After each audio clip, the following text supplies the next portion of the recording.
నమస్కారం. Welcome to our channel. నేను సహస్ర. America అధ్యక్షుడు డొనాల్డ్ ట్రంప్, ఉప అధ్యక్షుడు జేడీ వాన్స్‌లతో ఇటీవలే ఉక్రెయిన్ దేశ అధ్యక్షుడు జెలెన్స్కీ భేటీ అయ్యారు. ఈ క్రమంలోనే వీరి మధ్య గొడవ జరగ్గా మధ్యలోనే వచ్చేశారు.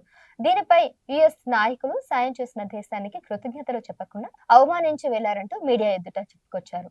తాజాగా దీనిపై జెలెన్స్కీ స్పందించారు. ఎక్స్ వేదికగా వీడియో విడుదల చేస్తూ అందులో అమెరికాకు కృతజ్ఞతలు తెలిపారు. అంతేకాకుండా ట్రంప్ మరోసారి అవకాశం ఇస్తే భేటీ అవుతానని వివరించారు. ఒప్పందం కుదుర్చుకోవడానికి కూడా తనకు ఎలాంటి సమస్య లేదన్నారు. రష్యా, ఉక్రెయిన్ దేశాల మధ్య చాలా రోజులుగా యుద్ధం కొనసాగుతున్న విషయం అందరికీ తెలిసిందే. అయితే ఈ గొడవకు ముగింపు పలుకుతూ రెండు దేశాల మధ్య శాంతి ఒప్పందం చేసేందుకు అగ్రరాజ్యం అమెరికా అధ్యక్షుడు డొనాల్డ్ ట్రంప్ చాలా రోజులుగా ప్రయత్నిస్తున్నారు. ఈ క్రమంలోనే 3 రోజుల క్రితం దీని గురించి మాట్లాడేందుకు ఉక్రెయిన్ అధ్యక్షుడు జెలెన్స్కీ అమెరికాకు వెళ్లారు. ముఖ్యంగా యుఎస్ అధ్యక్షుడు డొనాల్డ్ ట్రంప్ అలాగే ఉపాధ్యక్షుడు జేడీ వాన్స్‌లతో ఆయన మాట్లాడడం జరిగింది.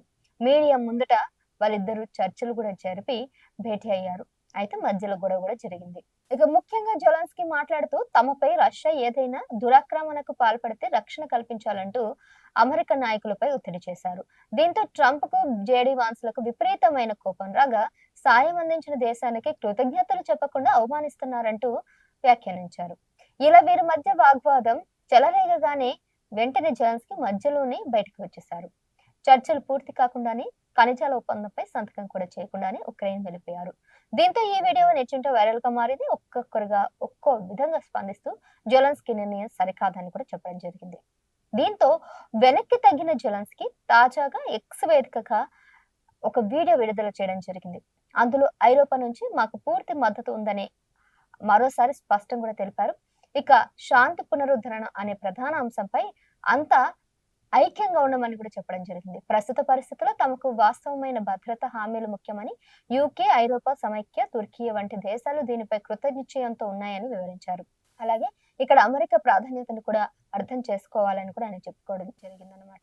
ఇక యుఎస్ నుంచి తమకు అందుతున్న సహాయంపై తామెప్పుడు రుణపడి ఉంటామని జెలెన్స్కీ వెల్లడించారు. వారికి కృతజ్ఞతలు తెలుపని రోజు కూడా లేదని అన్నారు. మా స్వాతంత్రాన్ని కాపాడుతున్న వారికి ధన్యవాదాలంటూ మరోసారి వివరించారు. అంతేకాకుండా తమకు సుదీర్ఘ యుద్ధం వద్దని, శాంతి కావాలని చెప్పారు. అందుకే భద్రత హామీలు ముఖ్యమని తాను భావిస్తున్నట్లు ఈ విషయం మీద చెప్పుకోవడం జరిగింది.